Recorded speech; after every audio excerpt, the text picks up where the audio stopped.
Pentecostal que não faz barulho. Está com defeito de fabricação, não é? Vamos orar? Senhor, nós te exaltamos, nós te glorificamos. E nós entendemos que dentro de alguns minutos, e mais uma vez, esta linda igreja ficará pequena para o tamanho da glória que o Senhor vai mandar do alto dos céus. Os que vieram tristes começarão a saltar de alegria. Os que vieram se arrastando não voltam para casa se arrastando. Hoje voltarão voando nas asas de um novo tempo. E antes que eu comece a revelar os seus oráculos, cerque esta igreja com a sua presença. E num raio de 5 quilômetros, onde houver um demônio alojado, eu dou a esses demônios 5 segundos para sumirem daqui de Goiânia, de Campinas. Porque se não sumirem, serão queimados pelo poder da sua glória que aqui será derramada. Rasgue os céus sobre nós esta madrugada. Manda anjos de fogo descerem aqui. Que estes anjos desçam trazendo brasas de fogo nas mãos. Comecem a esparramar estas brasas entre nós. E onde houver um crente cheio do Espírito Santo, pega ele nesta madrugada, Jesus, e mostra o caminho da verdadeira e poderosa adoração. Fala conosco, fica conosco. É o que eu te peço agora e sempre. E toda a igreja diz: os que podem, tomem seu assento, aplaudindo a Jesus, porque Ele é bom.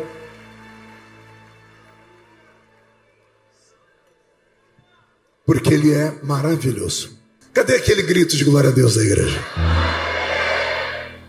Beto, mude a música. Eu prego desde criança. Eu tinha 9 anos de idade quando li a Bíblia inteira de capa a capa a primeira vez. Eu era coroinha na igreja católica. E eu li a Bíblia Ave Maria. E me apaixonei pela Bíblia. Tinha nascido no dia 12 de outubro, no dia das crianças, e no dia da padroeira do Brasil, de família extremamente católica. Então minha mãe enxergou em mim um possível sacerdote. Na mente dela eu seria um padre. E aprova Jesus me transformar em um pastor. Com 13 anos de idade eu me converti à fé evangélica. E desde então comecei a pregar, porque na Assembleia de Deus, se você sabe falar, o microfone está na sua mão. Graças a Deus por isso. Então eu prego desde muito cedo. Inclusive ontem eu estava pregando em um outro lugar, e chegou um irmão perto de mim, ele tinha acho que 78 anos, e ele falou para mim: pastor, eu te escuto desde pequenininho. Eu falei: desculpa, qual é a sua idade? Ele falou: 78. Eu falei: o senhor tem certeza que sou eu que o senhor escuta? Ele falou: o senhor não é o Feliciano Amaral? Eu falei: não, Feliciano Amaral cantou na Arca de Noé para acalmar os animaizinhos. Eu sou o pastor Marco Feliciano. Então eu prego desde criança. E desde criança até hoje, que eu tenho 51, sei que estou com cara de 60 e o corpinho é de 70. Porque não é a senhora. Só Deus sabe como os dias têm sido difíceis. Eu não trago na minha memória nenhuma lembrança, de criança até hoje, de um culto que Jesus tenha faltado à reunião. Meia dúzia entendeu, vou tentar melhorar. Eu quis dizer que desde criança até hoje, eu não me lembro de um culto que Jesus tenha sequer chegado atrasado a uma reunião. Ele sempre chega quando o primeiro crente chega. Só vai embora quando o último crente vai embora. Isso quando ele não encontra esses loucos que amam emendar o culto numa vigília. Aí ele fica com os vigileiros até o sol raiar. Tudo isso porque ele deixou na sua palavra uma promessa. Ele disse: esta é a minha igreja, e as portas do inferno não prevalecerão contra ela. Quem pertence a esta igreja poderosa? Eu também. Pregando desde criança, eu tenho experiência com todo tipo de culto. Imagine um culto, eu já preguei nele. Culto na rua, culto na praça, culto numa igreja pequena, culto numa igreja gigante, culto para 2 pessoas, culto para 500 mil pessoas no mesmo espaço físico. Já preguei em todos esses lugares. Já preguei em culto de senhoras, culto de adolescentes, culto de jovens, culto de crianças. Já preguei até em velório, culto de ensino, convenção. São 30 anos pregando. Eu tenho experiências com culto. E o que eu vou falar aqui agora é forte. Nenhum dos cultos que eu já preguei se compara a um culto de vigília. Nenhum. Pergunte por quê. Só falo se todo mundo perguntar. Porque vigília não é culto para crente normal. Os normais estão em casa uma hora dessa assistindo Corujão. Só vem para vigília quem cansou de ver coruja. Esses que vieram querem ver a pombinha do Espírito Santo voar sobre essa igreja. Então, existem coisas que eu prego em vigília que eu nunca pregarei num culto normal, porque as pessoas não estão preparadas para ouvir. Mas como eu estou pregando só para anormais, eu peço que você aperte o cinto, porque nós vamos decolar a partir de agora. O texto que eu li é o texto áureo do movimento pentecostal mundial. Não é uma primícia da Assembleia de Deus. É uma primícia de todo o movimento pentecostal mundial. A Assembleia de Deus é a que mais aproveita essa bênção, porque nós somos pentecostais até o tutano dos nossos ossos.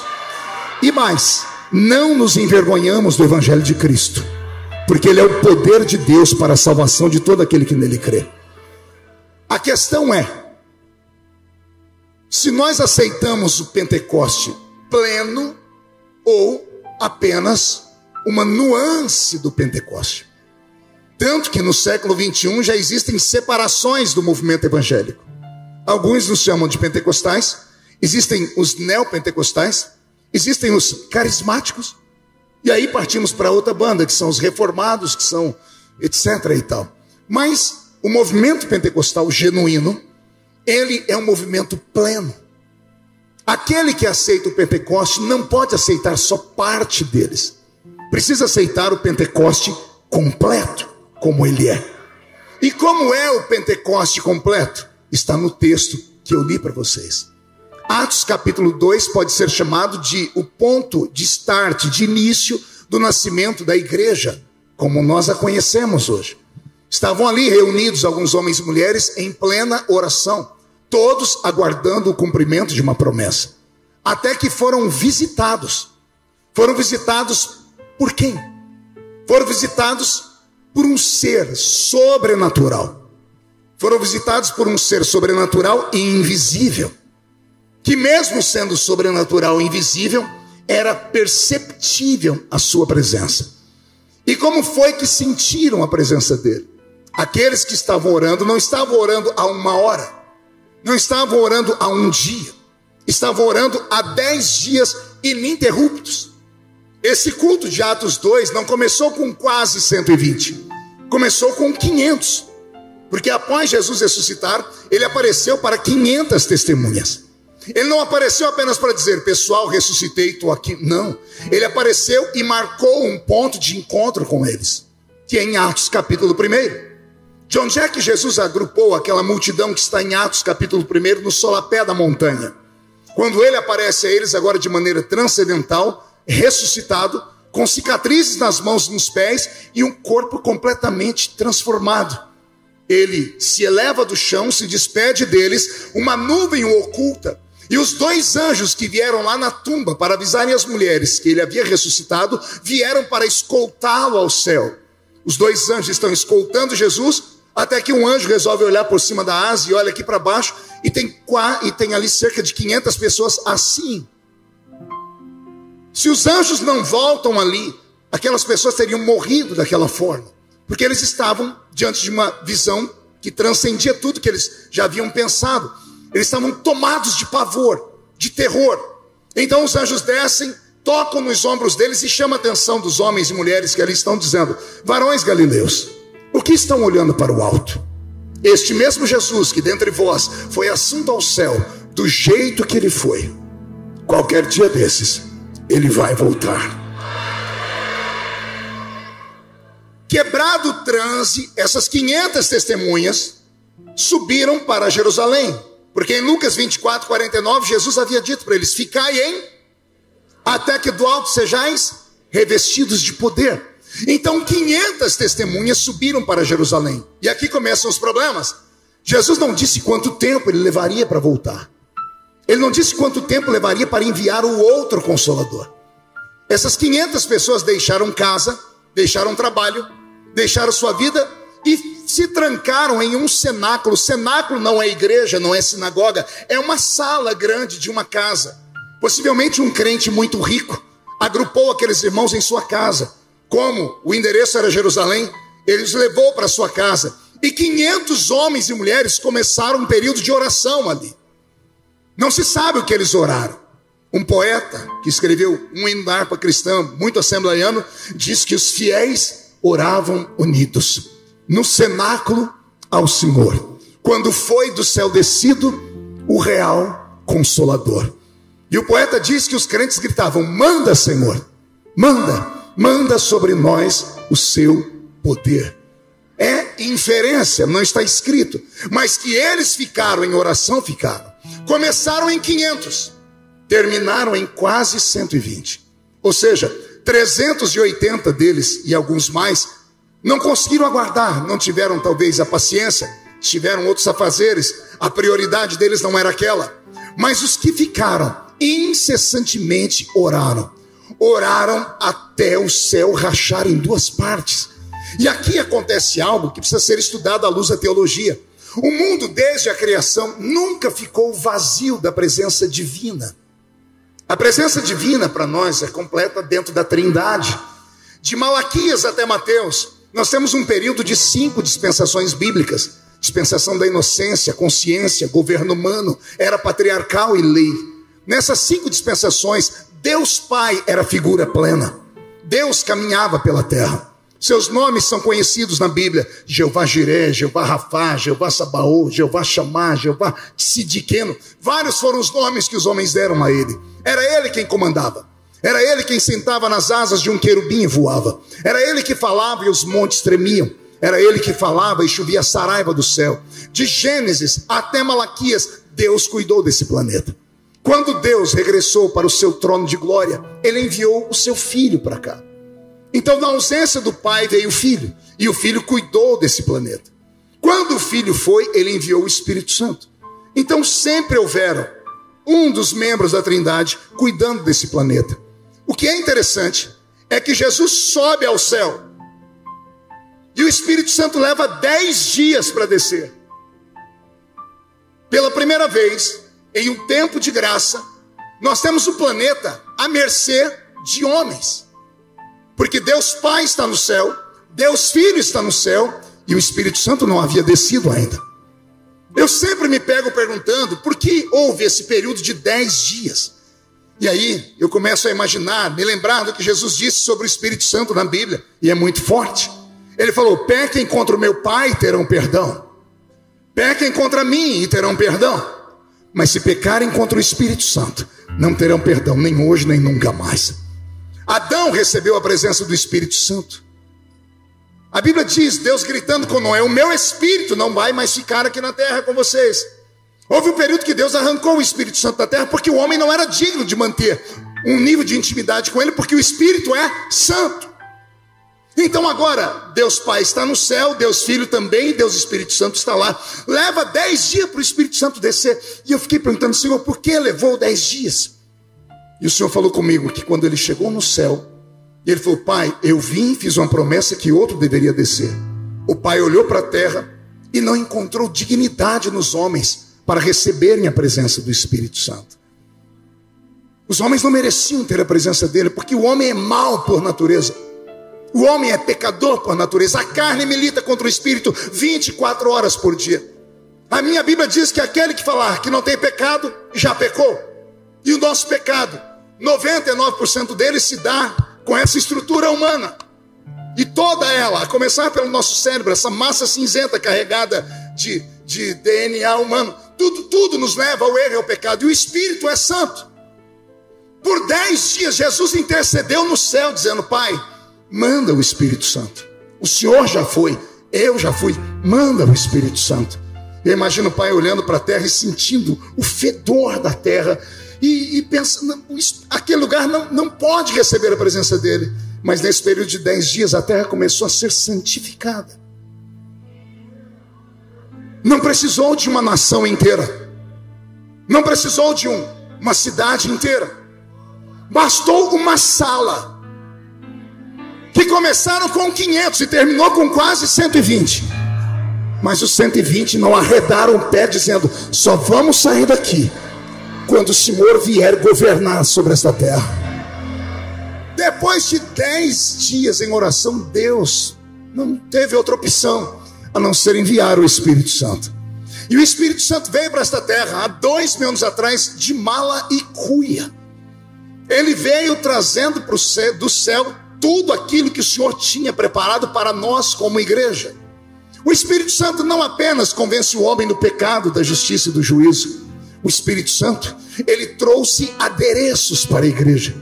Ele trouxe adornos para a igreja. Quem conhece o Velho Testamento deve se lembrar do capítulo 24 e 25 do Gênesis, quando Abraão pede para que o seu mordomo mor, Eliezer, vá buscar uma noiva para se casar com seu filho Isaque. E a Bíblia Sagrada diz que Eliezer saiu em busca de uma noiva para Isaque.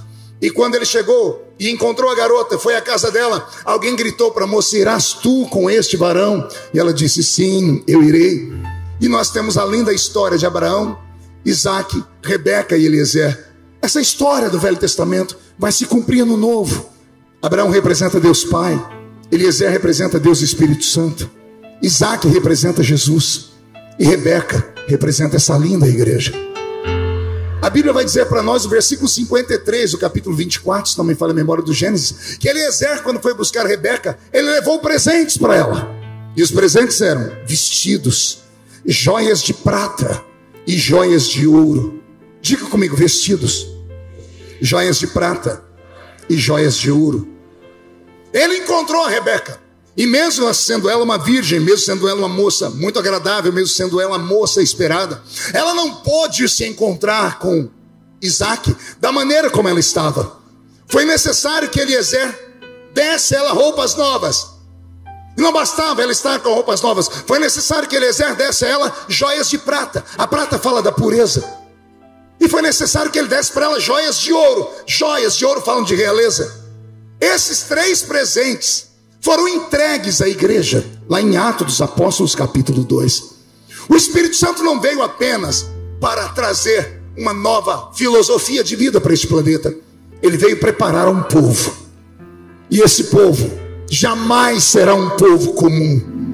E ao preparar este povo, ele tem esses 3 pensamentos: trocar as vestes desse povo, dar a esse povo joias de prata e dar a esse povo joias de ouro. O que seriam as joias de prata? Gálatas capítulo 5, 9 frutos do Espírito Santo. O que seriam as joias de ouro? 1 Coríntios capítulo 12, 9 dons do Espírito Santo. Prata fala de pureza, caráter. O caráter do homem é moldado pelos frutos do Espírito Santo, e todos nós conhecemos eles. Já as joias de ouro, que falam de realeza, que transcendem, falam dos dons do Espírito Santo. E Paulo, escrevendo ao Coríntios, fala que existem 9 dons do Espírito Santo. Não é à toa que existem 9 frutos e 9 dons. Poderia oscilar em número, poderia ser 8 frutos ou 10 frutos, e a mesma coisa acontecer com os dons, mas frutos do Espírito e dons do Espírito estão no mesmo nível. Por isso, esses presentes estão entregues à igreja. E a igreja precisa se santificar. Ela veste uma veste que a terra não pode compreender. Somente os olhos do Senhor conseguem enxergar. Havia em Atos dos Apóstolos capítulo 2, homens e mulheres que pagaram um preço para receber.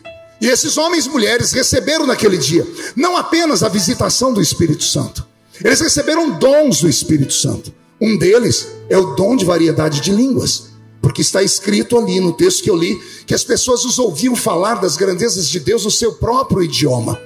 Eles receberam a princípio um sinal, que eram línguas, que nós chamamos língua de anjos, mas na sequência essas línguas foram metamorfoseadas em dons. Daqui a pouco o próprio Pedro acaba recebendo dons de cura, porque no capítulo seguinte ele vai levantar um paralítico. E daqui em diante a palavra do conhecimento vem com o apóstolo São Paulo, e a igreja começa a receber dons que transcendem. E a minha briga nesses últimos meses tem sido essa: eu nasci numa igreja possuída de dons espirituais. Eu nasci numa geração onde os nossos olhos viram a glória de Deus, os nossos ouvidos ouviram a sua voz e o nosso coração sentiu a sua presença. O tempo passou temos outra geração que vem. E a geração que vem, quando ouve alguém falar sobre as coisas que eu estou falando, eles ficam de queixo caído e boca aberta. Se você perguntar a alguém que está aí do seu lado, se essa pessoa tiver menos de 23, 24 anos, se ela já ouviu alguém interpretar línguas estranhas, ela vai te dizer que nem sabe o que é isso. Se você perguntar a alguém que está do seu outro lado o que é a palavra do conhecimento, o que é o dom de operação de maravilhas, as pessoas vão ter dificuldades de saber o que é e até interpretar esse texto. Por quê? Porque há um hiato entre a geração dos milagres e a nossa geração. E isso tem um porquê. E qual é o porquê? Deus mudou? Seria esse o porquê, sim ou não? Era mentira, não havia milagres, era tudo invenção da cabeça das pessoas, sim ou não? Se Deus não mudou, isso não era mentira, o que aconteceu? Que nós perdemos esses sinais. Se perdemos esses sinais, nós podemos reencontrá-los. Eu vou falar de novo, se nós perdemos, se alguém buscar, acha. Se procurar, encontra. E se pedir, recebe. Pastor, e o que é que eu tenho que fazer? Nós temos que entrar no mesmo ritmo desse pessoal de Atos dos Apóstolos, capítulo 2.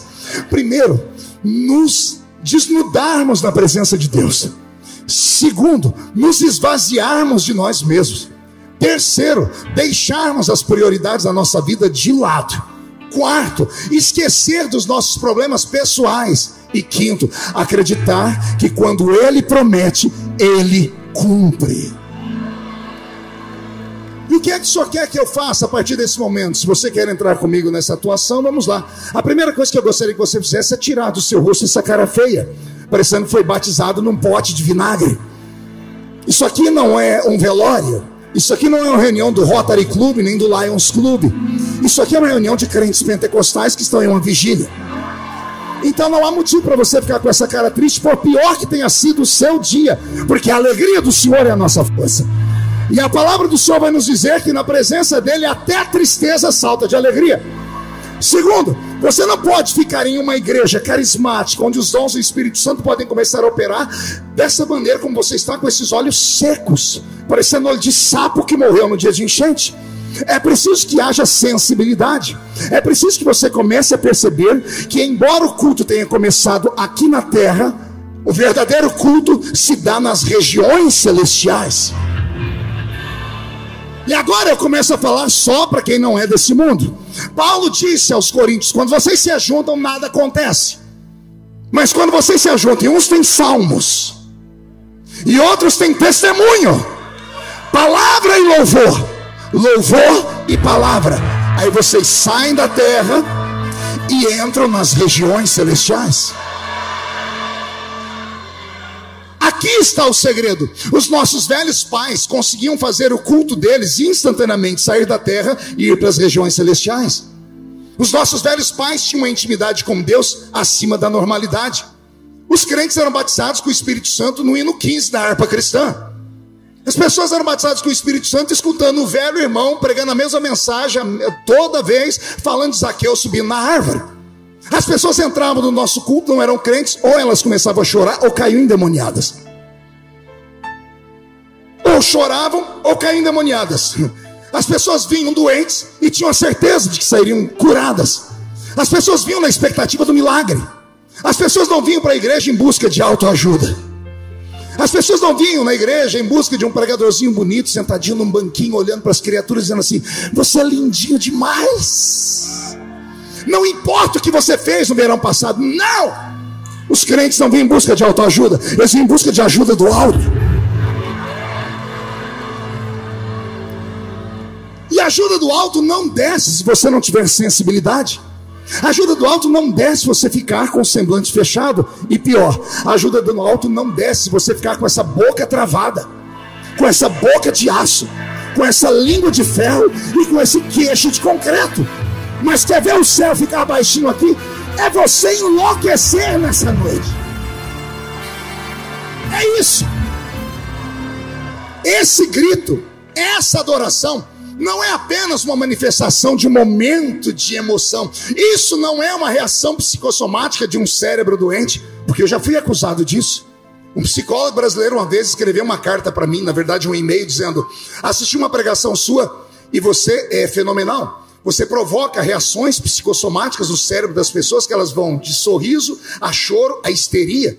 E eu, matuto da roça, peguei o e-mail, levei para minha esposa, que já era doutora, eu falei, olha o elogio que eu ganhei.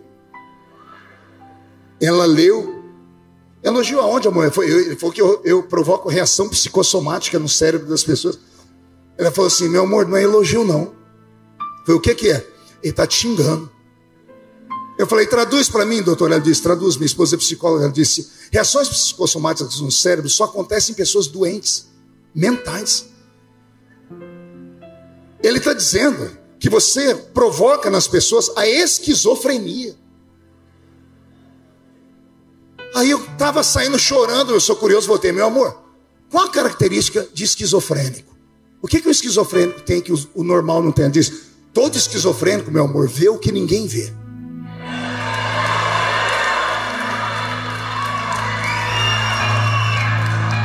Eu falei, tem mais isso. Todo esquizofrênico ouve o que ninguém ouve.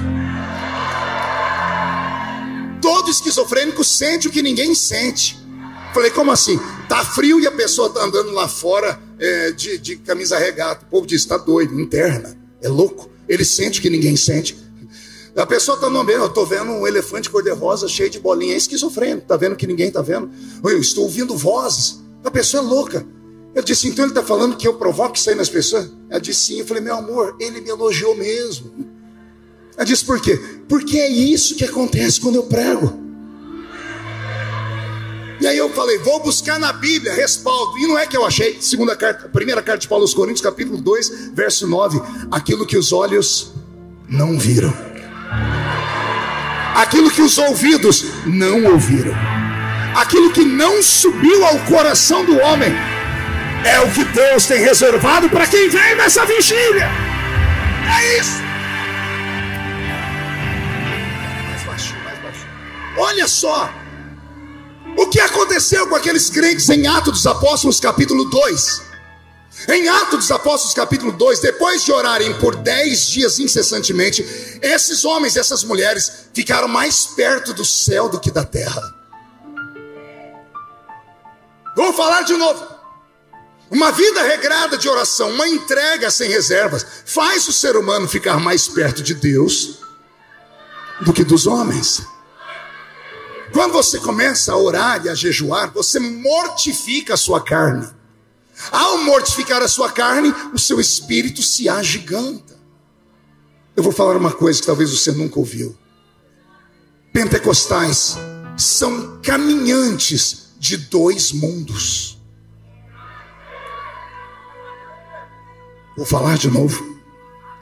Pentecostais anormais são caminhantes de dois mundos. Um pé do pentecostal pisa na terra, o outro pé dele pisa nas regiões celestiais. Parte dele percebe a terra, a outra parte dele percebe o sobrenatural. Ensinamentos, anote aí. Deus deu à raça humana 5 dons. E esses dons, Deus deu a todos. A ciência chama de sentidos. Todo ser humano tem 5 sentidos, a não ser aqueles que nasçam com uma anomalia física. São eles: visão, audição, olfato, paladar e tato. Para que servem esses 5 sentidos? Para que o homem, que é um ser material, perceba o mundo material ao seu redor. Quando eu abracei o nosso pastor Samuel, o meu olfato me disse, ele não usa perfume do Avon. O perfume dele nem em português fala. A minha visão me faz ver a beleza da roupa de vocês. A minha audição percebe a música do Roberto. O meu paladar percebe o alimento. E o meu tato percebe a densidade desse púlpito. Sem o tato eu não ficaria equilibrado aqui em cima dessa tribuna. Esses 5 sentidos que Deus deu à raça humana é para que a raça humana perceba o mundo físico ao redor dela. Mas isso Deus deu para os normais.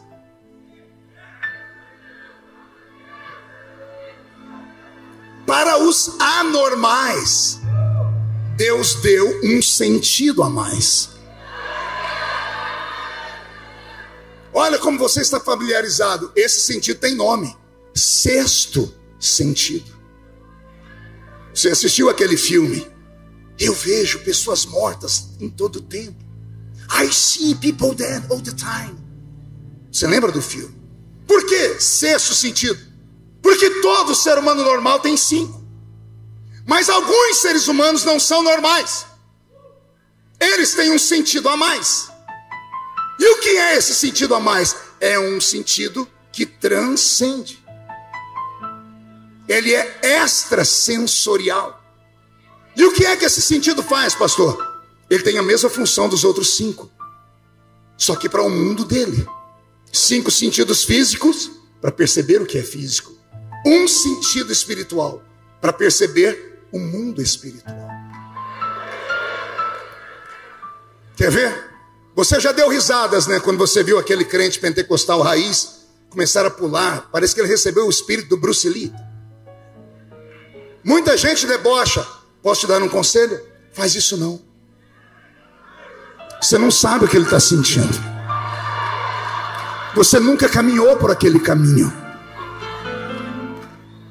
Você nunca vai compreender por quê? Porque você só tem 5 sentidos. Você nunca vai entender porque um pastor, ele está pregando, daqui a pouco ele dá uns pulos, fica meio maluco. Qualquer um vai dizer assim, ele está querendo se aparecer. Não é.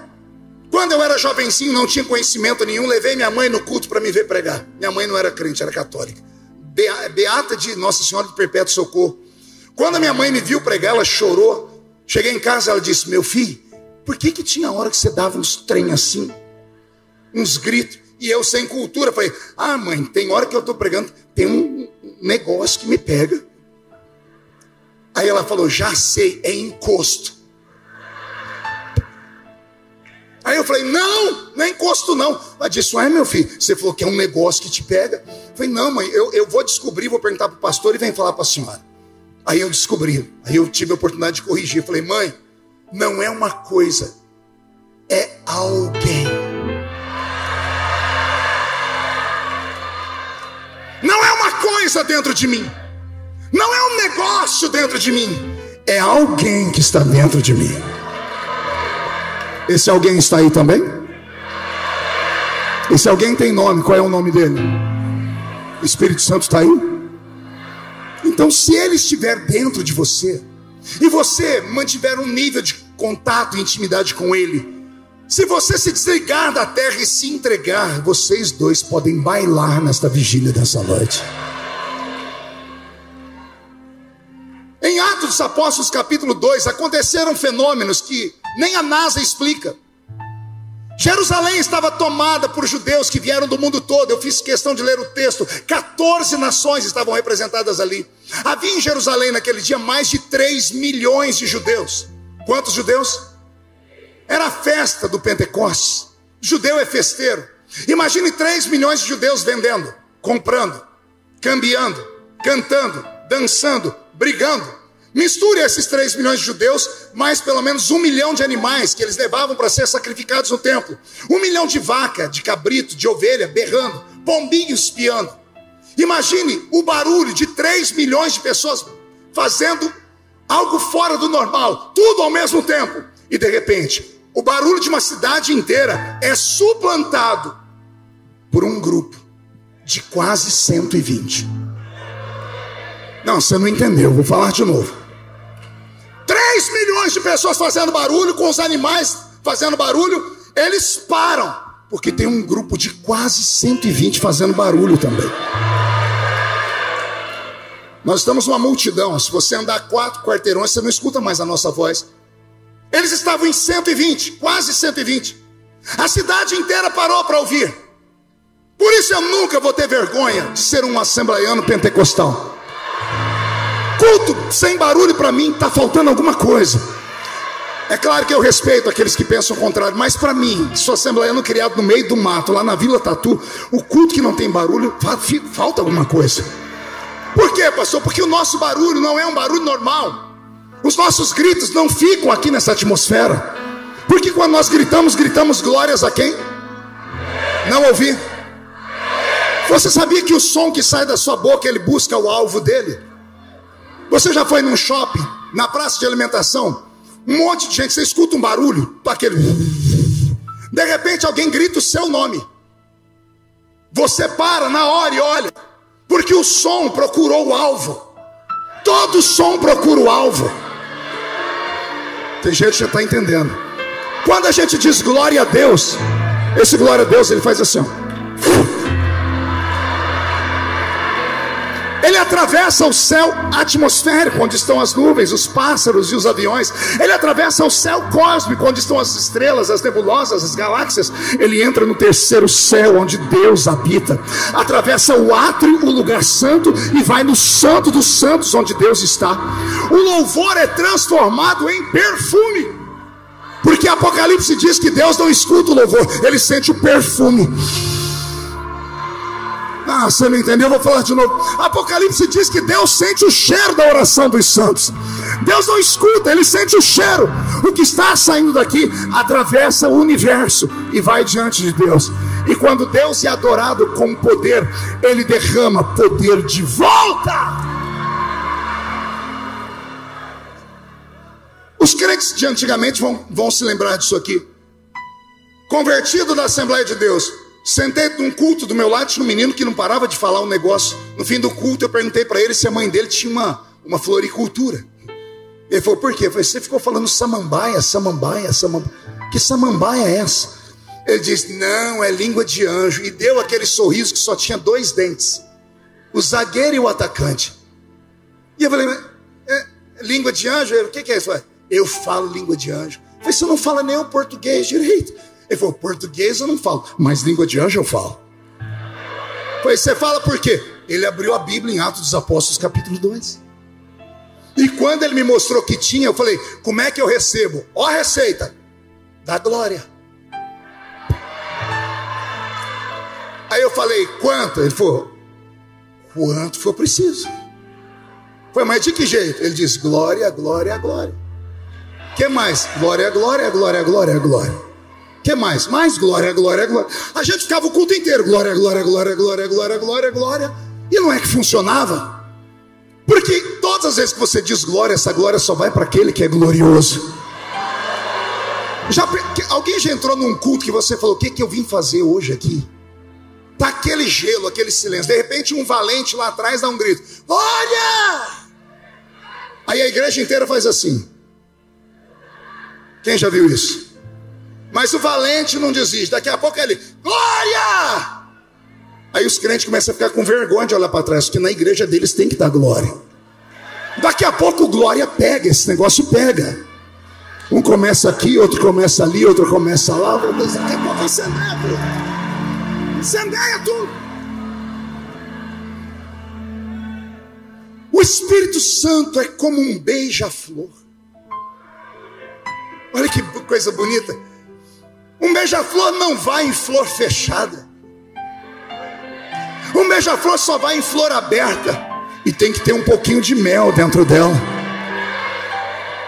Pastor, por que eu não recebo batismo com o Espírito Santo? Você não abre a boca nem para respirar. Você fica o culto inteiro filosofando. Põe a mão no queixo e fica, to be or not to be, that's the question. Alguns anotam tudo que o pastor fala para chegar em casa e vasculhar o Google, pegar a enciclopédia Barça, para 15 dias depois ele voltar. Irmão, aquela pregação era de verdade, viu? O intelectual levou 15 dias para entender. O crente da roça entendeu na hora. As revelações do Evangelho não são científicas. Elas são sensitivas. E o que é que o senhor quer nessa noite, pastor? Eu quero provocar você. Porque desde criança Deus me deu um dom. Eu vejo pessoas que já fumegaram e pararam de fumegar. E eu vejo muitas luzes apagadas aqui. Eu vejo pessoas que tem uma fumacinha saindo da brasinha que ainda existe, mas ainda tem uma brasinha. E o Senhor me fala que você já foi uma fogueira. O que aconteceu? Sujou suas vestes, perdeu os frutos do Espírito e perdeu os dons do Espírito Santo. E o que restou? Essa carcaça que está aí do seu lado. Esse crente viciado em igreja é tão viciado que nenhuma presta para ele. Vai de uma por uma até procurar outra. Daqui a pouco é perigoso ele abrir uma igreja para ele, porque no Brasil é mais fácil abrir igreja do que abrir boteco. E nunca vai encontrar, porque o problema não está na estrutura, o problema está dentro de você. O problema é que quem já pisou no Santo dos Santos, em outro lugar não consegue viver. Aí você é assembleiano, você é pentecostal, já falou em línguas e está nesse culto, sem falar. Aí se pudéssemos ter aqui um psicólogo de um pastor, um gabinete pastoral para você contar a sua história. Eu perdi. Tem 8 meses que eu não falo em línguas, tem 25 anos que eu não falo em línguas. O diabo me roubou. Eita, diabo forte, hein? O diabo é capaz de roubar aquilo que Deus te dá e não se arrepende? Porque a minha Bíblia diz que Deus dá dons sem arrepender. Ah, pastor, mas eu fracassei. Quem te disse que os dons e o batismo com o Espírito Santo é para forte? Se fosse para forte, não era um revestimento. Ah, vou falar de novo. O forte não precisa ser revestido. Basta estar vestido com essa camisa e ele encara o frio. Só precisa do paletó quem é fraco. O batismo com o Espírito Santo não é para quem sobe o monte, desce o monte, agarra o diabo pelo chifre e esfrega a cara dele do chão, não. O batismo com o Espírito Santo é para quem oscila. É para quem levanta, cai, levanta, cai. Por que eu preciso do batismo com o Espírito Santo? Porque quando ele vem sobre você, você ora em línguas, você não fala a homens. Capítulo 14 de Paulo aos Coríntios, olha o que Paulo está dizendo: quem fala em outras línguas não fala a homens, senão a Deus. Pergunte a mim, por quê, pastor? Não adianta você falar suas fraquezas para os homens, que eles nunca vão entender. Não adianta você falar dos seus traumas para os homens, eles nunca vão entender. Mas quando você ora em línguas, Paulo diz que quem ora em línguas, ora bem. Olha que coisa linda. Primeira carta de São Paulo aos Coríntios, capítulo 14, verso 14. Quem ora em línguas, ora bem. A sua mente fica sem fruto, mas o seu espírito ora bem.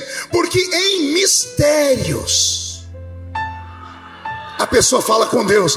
Pastor, o que é que eu falo? É mistério. Se eu soubesse, não era mistério. Pastor, mas eu não entendo. Paulo previu isso. A mente fica sem fruto, mas o espírito ora bem. Por que os nossos pais aguentaram o tranco até hoje? Você está lá na igreja, está lá o velho presbítero com aquela barriguinha saliente, né, a curvinha da prosperidade. Está lá aqueles irmãozinhos antigos, ele senta assim, escuta, está lá falando assim, tá. Falando aquela língua, não para. Passa 10, 20, 30, 50 anos, eles permanecem com a chama acesa. O diabo criou um corpo de bombeiros do inferno. E ele fica apagando a chama do Espírito. Mas não de crente de vigília. A minha proposta nessa noite é que quando essa vigília terminar, o diabo vai ser obrigado a se mudar de Goiânia. Não, estou falando sério. Você vai chegar na rua da sua casa depois dessa vigília, por favor, escute o maluco aqui. Chegue na rua da sua casa e antes de ir para sua casa, na esquina já dá um grito: cheguei!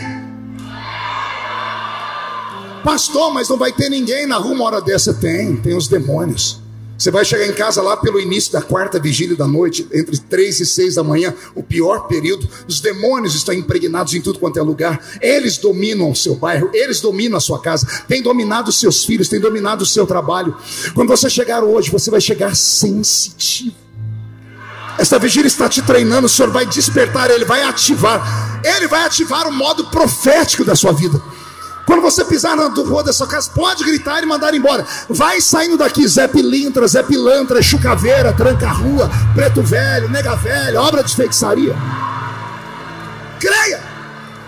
Chegou na porta de casa, abre a porta, não entra não. Olha para o relógio, de 5 segundos para sair tudo que não presta daí para cá. E não se assuste se você vê panela cair no chão, janela bater, cachorro latir. Porque os nossos pais viam tudo isso. Porque quando você começa a entrar no mundo espiritual, você começa a perceber o mal e o bem. E você não precisa ter medo, porque o diabo tem poder, mas aquele que está dentro de você tem todo o poder. E com todo respeito aos crentes ricos, importantes, sábios aqui de Goiânia, que estão aqui nos assistindo ou que estão vendo pela internet, o diabo não respeita aquilo que homens respeitam em você. Homens respeitam você por causa da sua formatura, porque você fala em 3 idiomas, porque você é rico, porque você tem um carro importado. Homens respeitam. Demônios não te respeitam por isso. Demônio está se lixando se você fala inglês, espanhol, português, aramaico. Demônio está se lixando se você mora aqui ou acolá. Demônios só têm medo e respeitam canelas de fogo.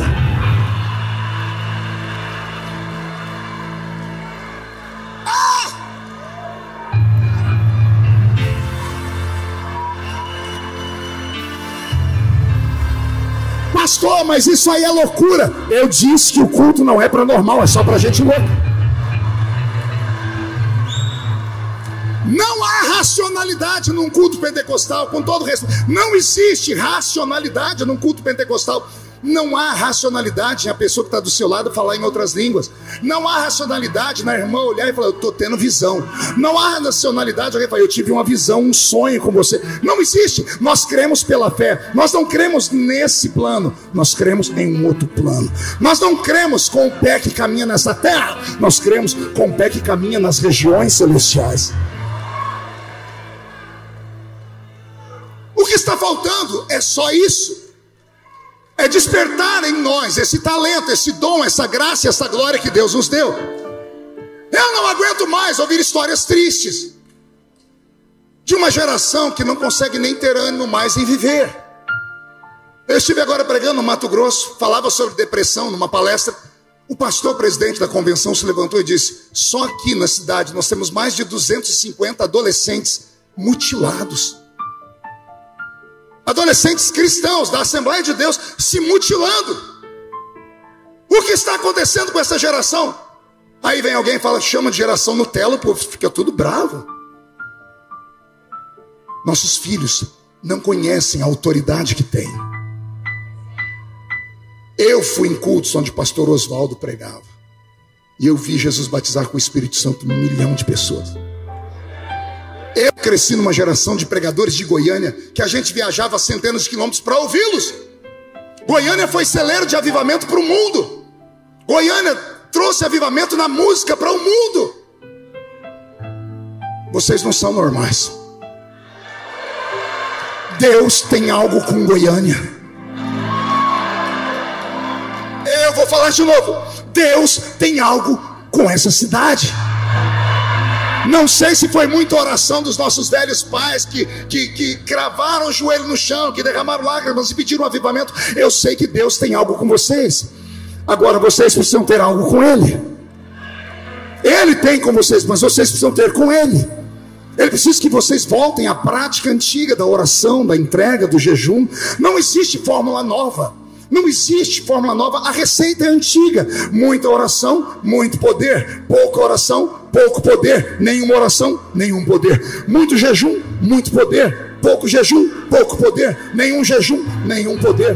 Não adianta você vir aqui jogar o seu corpo pesado nessa cadeira e esperar que o pastor tire uma varinha mágica e bata 3 vezes no púlpito e diga abracadabra e o céu vem e cai sobre você. Não. Aqui dentro uma andorinha sozinha não faz verão. Eu te provoco e você tem que vir na minha reação. Eu estou te dizendo que há uma unção sobre esta igreja nesta madrugada, tão poderosa, tão gloriosa, que alguns de vocês, quando acordarem amanhã de manhã, anotem, não vão se reconhecer mais. Vão olhar para o espelho e vão ver uma outra pessoa. A comida amanhã vai estar mais gostosa, o perfume mais cheiroso e as cores mais vivas. Por quê? Porque o Senhor está ativando o modo profético que está dentro de você. Se você puder reagir nesta noite, se você puder começar a dar glórias a Deus, os batizados com o Espírito Santo, se puderem orar em línguas, nós vamos onde ninguém foi. Isso é hora para estarem bêbados. Estão cheios de mosto, bêbados. Eu só conheço um bêbado de 2 formas: chegar perto da criatura e sentir o cheiro da maldita manguaça na boca da criatura, ou ver um ser humano normal fazer coisas anormais. Característica de um bêbado: ele não tem controle sobre o seu corpo. Ele até tenta, mas não consegue. Viram os meus irmãos bêbados lá, e alguém foi gritar, estão bêbados. Aí o mais covarde dos discípulos, que negou Jesus diante de uma vendedora de púrpura, saltou no meio da multidão. Ele, Pedro, que negou Jesus diante de uma vendedora, pulou no meio de uma multidão e disse: aqui não tem ninguém bêbado. E Pedro, que era iletrado, não sabia ler nem escrever, tomado pela palavra do conhecimento, abriu a boca e pregou um sermão com erudição, recitando Joel. O que está acontecendo aqui é o que foi predito pelo profeta Joel, que disse: e há de ser que nos últimos dias, diz o Senhor, derramarei do meu espírito sobre toda a carne. Vossos filhos e vossas filhas profetizarão, vossos jovens terão visões, vossos velhos sonharão sonhos. Naqueles dias, diz o Senhor, derramarei do meu espírito sobre quem está perto e sobre quem está longe, sobre os servos e sobre as servas, e a terra se encherá da presença de Deus. Se você ler capítulo 4 de Atos, você vai ver alguém falar assim: esse homem não é iletrado? Como é que ele prega desse jeito? Pior não é pregar daquele jeito, pior era entrar no templo, onde ele entrava todos os anos por causa da festa. E ele entra pela mesma porta, a porta chamada Formosa. E está lá o mesmo menino pedindo esmola há mais de 30 anos, porque o paralítico tinha mais de 40 anos de idade. Pedro costumava entrar ali toda a festa de Pentecoste. Aquele paralítico estava ali há 30 anos. E Pedro sempre ou dava uma esmola ou dizia: Yahvé te abençoe. Nesse dia, Pedro parou na frente do homem e disse: eu não tenho prata, eu não tenho ouro, mas o que eu tenho,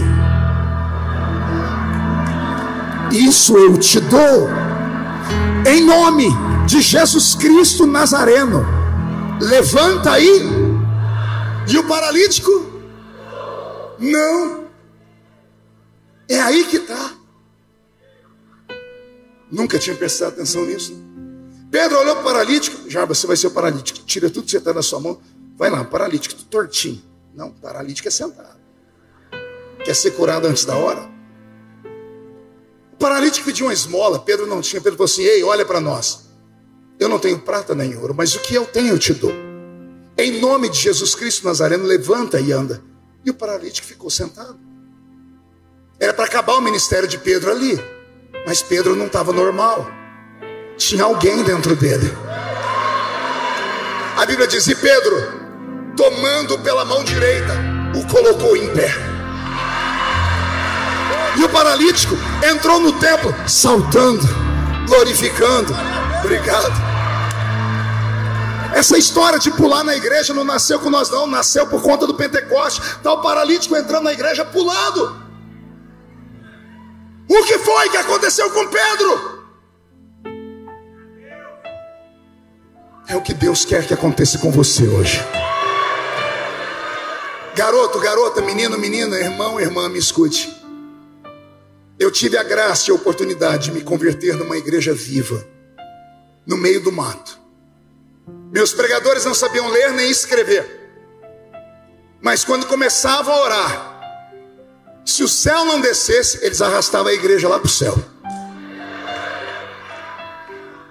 Eu vi milagres na minha infância. Eu ouvi profecias violentas. E aí alguém pergunta: como é que o senhor está firme até hoje? Porque tudo comigo vai para o Jornal Nacional. Ah, porque não é você, bocó. Você passa uma lutinha, um vento, você já quer desanimar. Tudo comigo vai para o Jornal Nacional. Aí sempre me pergunto: pastor, como é que o senhor aguenta? Eu digo: simples, duas coisas. Primeiro, meus pés estão fincados em uma rocha. Segundo, eu sou assembleiano queimado no fogo do Pentecoste.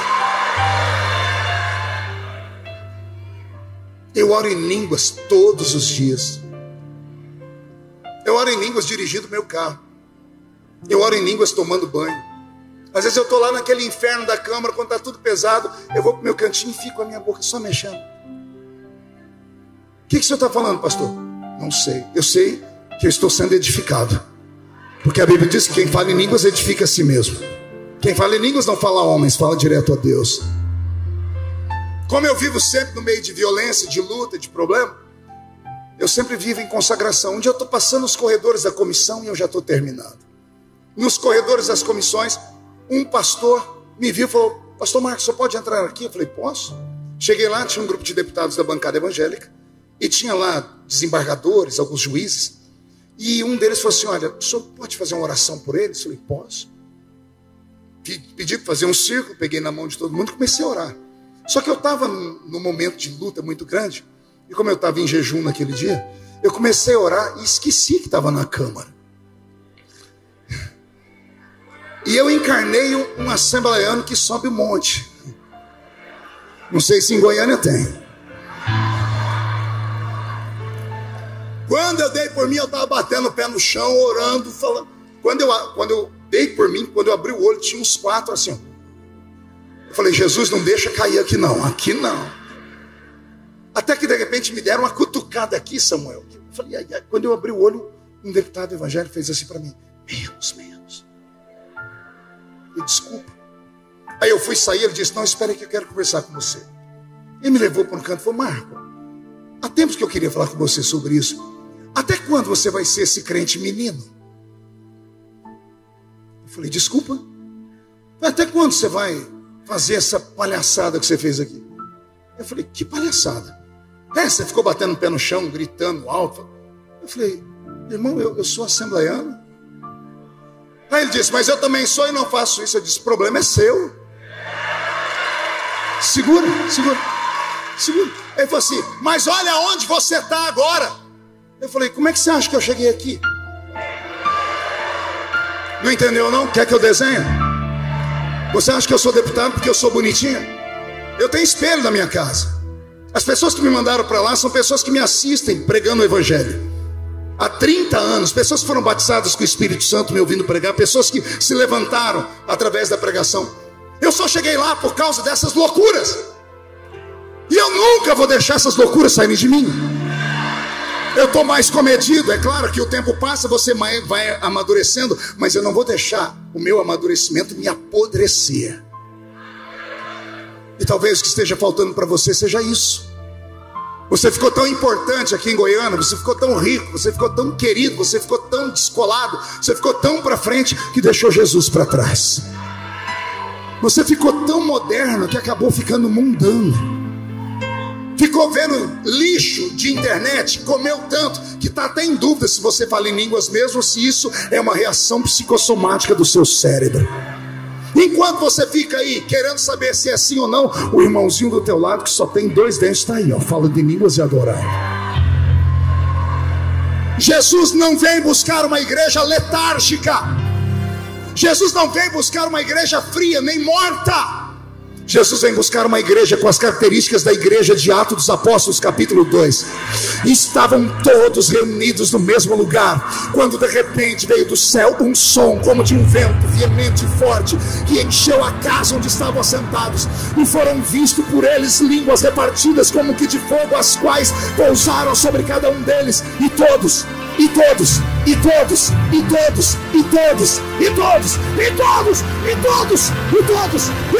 foram cheios do Espírito Santo e começaram a falar em outras línguas, conforme o Espírito Santo lhes concedia que falassem.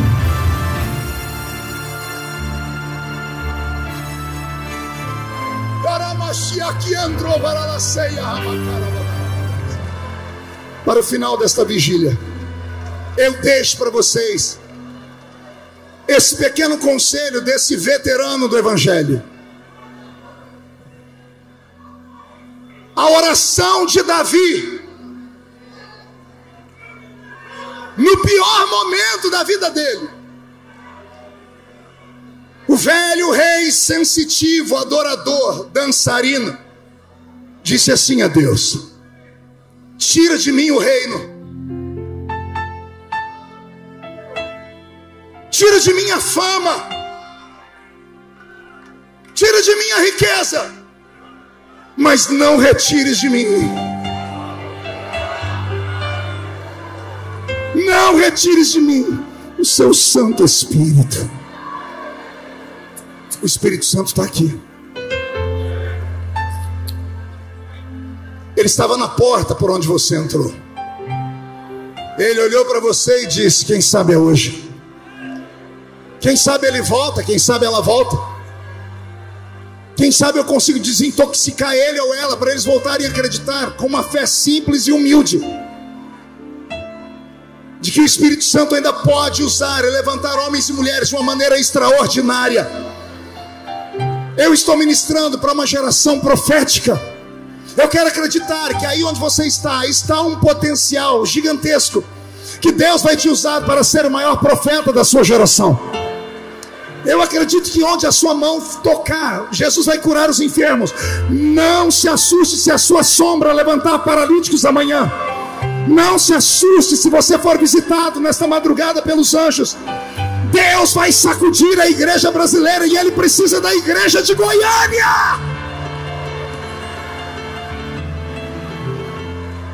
Ele precisa da igreja de Goiânia. De pé comigo.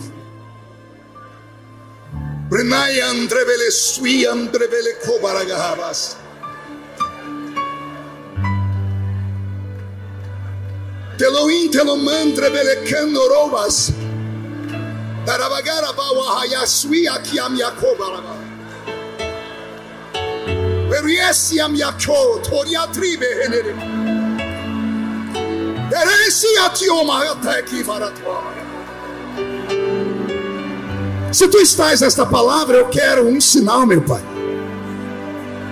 Onde houver um crente batizado com o Espírito Santo, remova ele nesta madrugada. Agora. Agora. Agora. Agora.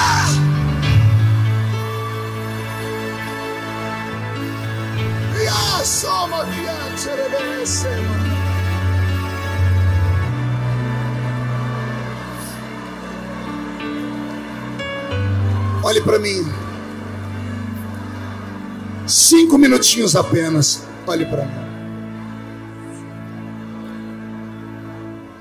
Deputado Henrique, eu tive uma oportunidade na vida, Samuel, que poucos da minha geração tiveram. Eu viajei o mundo. Eu preguei em quase 100 países do mundo. E no Brasil em mais de 4.000 municípios. Não sou o melhor pregador, porque não existe isso. Mas com certeza sou o pregador que mais caminhei nesses últimos 30 anos. E eu estive em lugares estratégicos, em momentos especiais, onde Deus agia ao redor do mundo.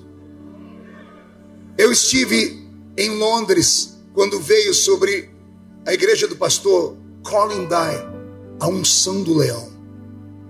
Eu nunca tinha visto nada daquele jeito. Eu estava em Toronto, quando veio a bênção de Toronto com o pastor Randy Clark.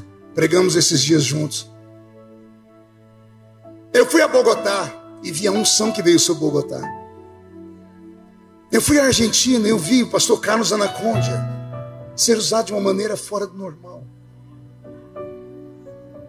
Eu estava em Pensacola, próximo a Pensacola, na verdade, quando explodiu a unção de Pensacola, e um rapaz chamado Todd, filho de um pastor, que o menino se desviou, tinha tatuagem e piercing até no nariz. E quando ele voltou para a igreja muito fechada, o pai dele viu que o menino sofreu preconceito, ligou para um amigo em Pensacola, tinha uma igreja mais aberta, cuida do meu filho. O Todd voltou com aquela fome de Deus. Ele pregava, não acontecia nada, mas quando ele começava a orar, Jesus começou a levantar paralíticos. A cidadezinha de Pensacola, uma igreja de 200 crentes, em 2 anos, construíram um templo para 5.000 pessoas. No templo tinha 2 rampas na igreja, uma porta, o paralítico entrava sentado na cadeira, e a outra, o paralítico saía empurrando a cadeira. Ex-paralítico.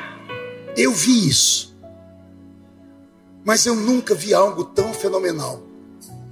Quando há 20 anos atrás eu estava no estado de Connecticut, eu havia pregado numa Assembleia de Deus no domingo, e o pastor falou para mim: Marco, eu tenho aqui 2 ingressos para assistir um pastor que vai estar aqui pregando amanhã.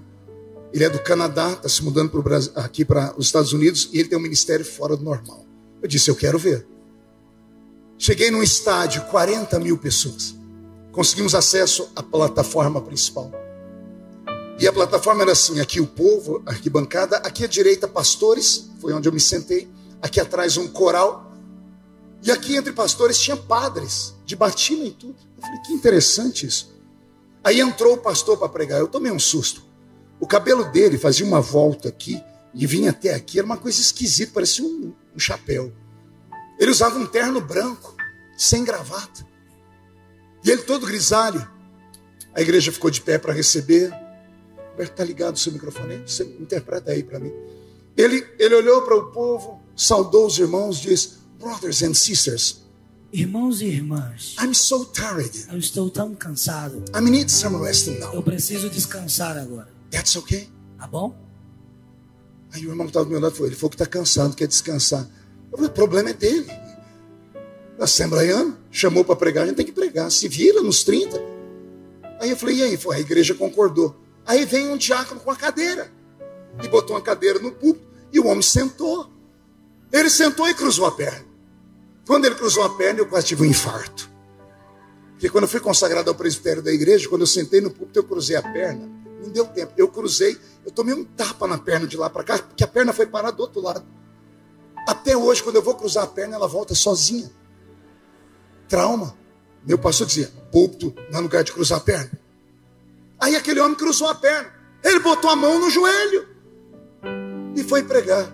Zaqueu subiu na árvore. Falei: ah, não. Esse é o maior pregador do mundo. E ele foi pregando, foi me dando um sono, que eu já não entendia nada em inglês naquela época, foi me dando um sono. Daqui a pouco eu despertei, porque ele parou de falar, fez um silêncio, eu abri o olho, olhei para ele. Ele estava assim sentado, ele fez assim: uau! E ele tremeu inteiro. Eu lembrei da minha mãe falando para mim: passa a morte que eu estou forte. Não tinha um negócio assim, quando a gente tremia, a mãe da gente: passa a morte que eu estou forte. Ele tremeu inteiro e falou de novo: uau! He's here. Ele está aqui. Ele levantou a cabeça e disse: He's here. Ele está aqui. Aí ele ficou em pé e começou a andar. Uau! Uau! I'm feeling. Eu estou sentindo. Your presence in Sua here. presença está aqui. Ele olhou para o povo e disse: And you? E você? Are you feeling? Está sentindo aí? And you? E você? And you? E você? And you? E você? And you? E tu? Aqui a gente grita, lá ficou todo mundo olhando para a cara dele assim. Ninguém falou nada, porque ninguém estava sentindo nada, só ele estava. E ao invés de ele se desistir, ele fez assim. Ele chamou o tecladista dele e falou assim: toque uma música. Ele botou uma mão aqui e a outra ele fez assim. Ele fechou o olho, sorriu e começou a dançar uma valsa.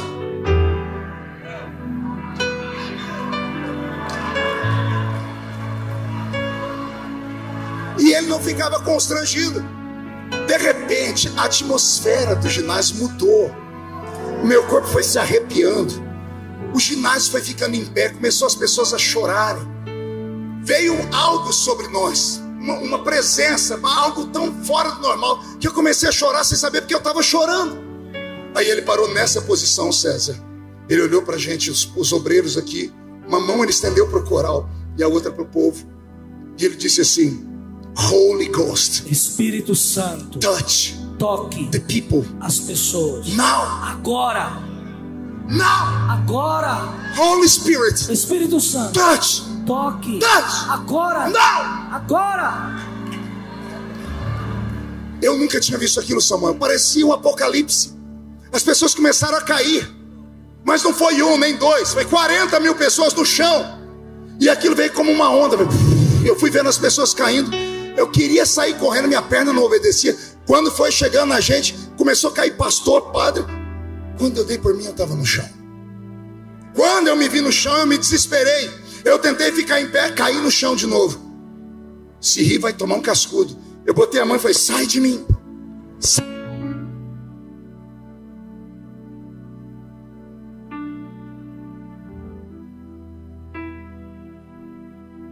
Som. Porque eu aprendi que crente não caía. Se caísse era em pecado ou endemoniado. E eu estava caído no chão. Eu saí me arrastando e sentei na cadeira e botei as mãos aqui e fiquei olhando. Lá embaixo começou uma multidão a fazer uma corrente. De repente eu vi gente levantando cadeira de roda. Um homem agarrou a cadeira de roda e botou no ombro dele. Fizeram fila. Eu vi pessoas ensanguentadas. Depois descobri que estourou o tumor de dentro para fora. Sangue desceu por elas. As pessoas, os cegos viram, surdos ouviram. Eu nunca tinha visto aquilo.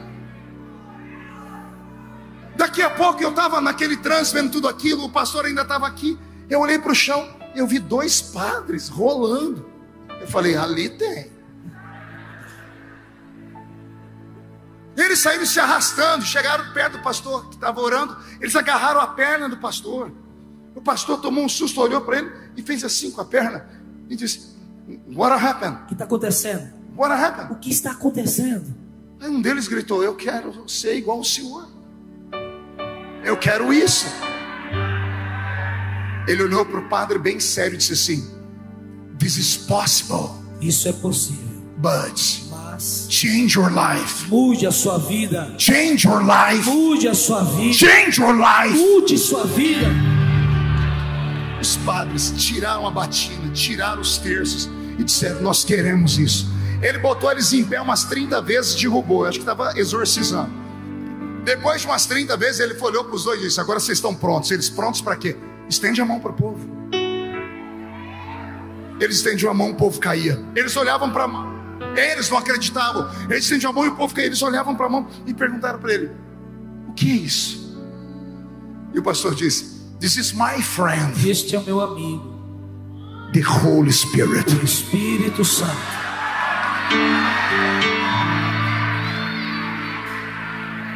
Eu não dormi naquela noite.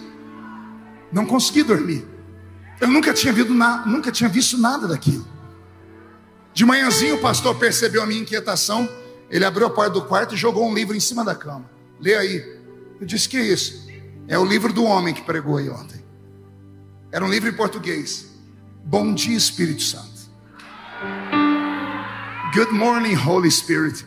Eu comi aquele livro naquela manhã. Eu não almocei nem tomei café. Passei a tarde lendo. E eu li a história de um gago que a família não tinha paciência de conversar com ele, que só tinha um amigo que era crente. O amigo levou ele para um culto onde uma mulher ia pregar, a senhorita Catherine Kuhlman. E no culto em que ela pregou às 6 da manhã, ele disse que ela entrou dançando da mesma forma. E ela chorava muito, até que ela agarrou o microfone e olhou para a plateia e disse, não firam o meu amigo. Não entristeçam o Espírito Santo. Não machuquem o meu amigo, porque ele está aqui. E ele começou a ver pessoas serem curadas ao redor dele. Ele disse que voltou para casa naquele dia em silêncio. Ele entrou no quarto dele, ele dormia no quarto com um irmão no 2º andar de uma beliche.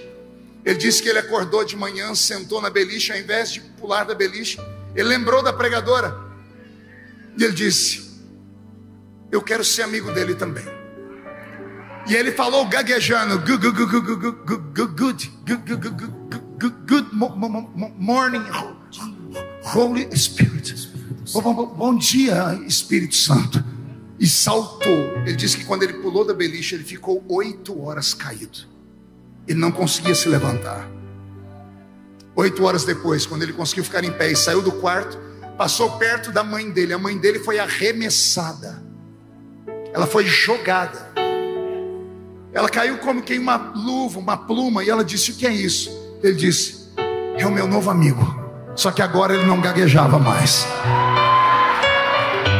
Eu encerro aqui. Desculpa ser enfadonho. Existe um rio das revelações do Espírito de Deus.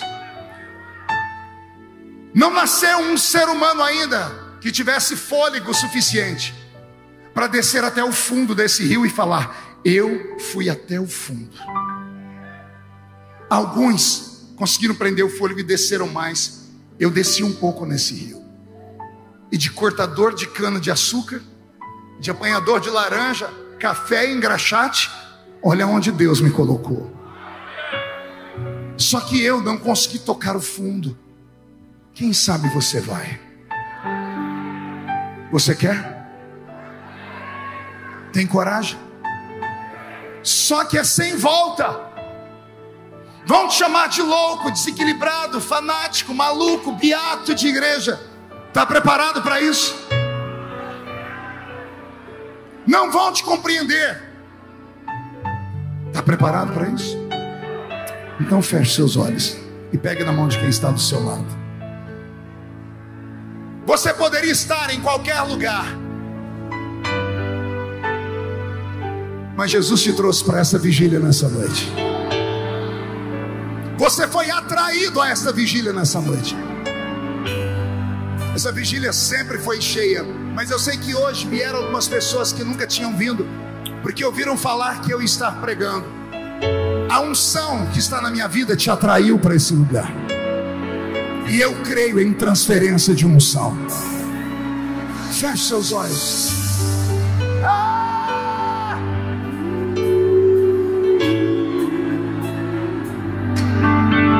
Vigília é culto de crente doido. Encontre uma pessoa, olhe para ela cara a cara, não toque nela ainda, só olhe. Diga para ela: você me dá licença? O Senhor vai te usar agora. Você vai levantar as duas mãos para o céu. Chacoalhe as mãos. Eu vou orar por essas mãos.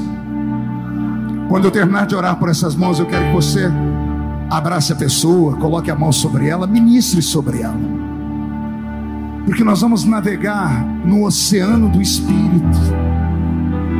Senhor, a palavra profética está nos meus lábios e os seus filhos acreditaram.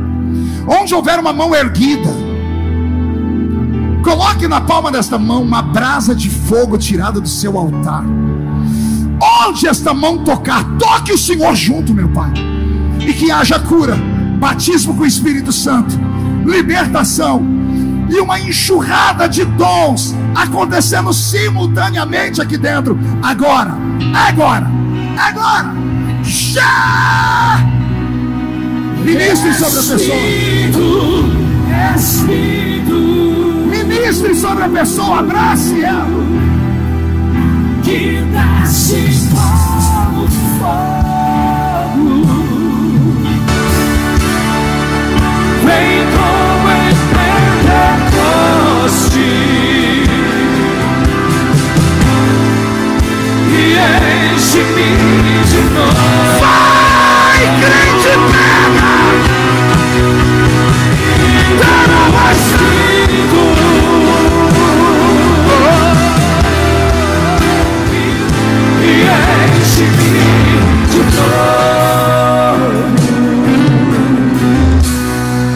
Na unção desta palavra, para encerrar, mão direita aberta aqui em cima de novo. Agora diga comigo, em nome de Jesus: todos os demônios que roubaram a minha fé, esfriaram a minha fé, roubaram os dons, a santidade, eu ordeno, venha para a palma da minha mão. Você crê nisso? Então segure esses demônios na sua mão. Eu vou contar até 3, você joga no chão e pisa em cima. Vai se cumprir Lucas 10:19. Eu vos dei poder para pisar sobre serpentes e escorpiões. 1, você nunca mais será o mesmo. 1,5, sua família sentirá orgulho de você de novo. 2, quem viver verá, para ver o que Deus fará na sua vida antes do Natal. 2,5, esta vigília ainda vai dar o que falar. 2,75, Goiânia voltará a ser conhecida como a capital do avivamento do Brasil. 3, jogue no chão.